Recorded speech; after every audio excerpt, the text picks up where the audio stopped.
At ngayon naman, ito ang kusina diskarte na isishare ko sa inyo.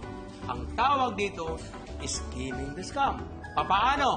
Nako, kapag nagpapakulo tayo ng karne, usually may nakikita tayong mga lumulutang na scam. Ibig sabihin ng scam, yung bula. Yan yung dumi ng karne. Especially kung gagamitin natin yung broth sa pagpapaluto natin ng ating mga bulalo. Tama. Dapat so, paano ba natin gagawin yan, Chef? Ganito yan, ha? Katulad nito, kumukulo. Ang kailangan natin dito ay mayroon tayong tubig dito sa bowl at ito yung ating sandok. So, dahan-dahan gaganin natin. Tapos, Saan siya yung scam, Chef?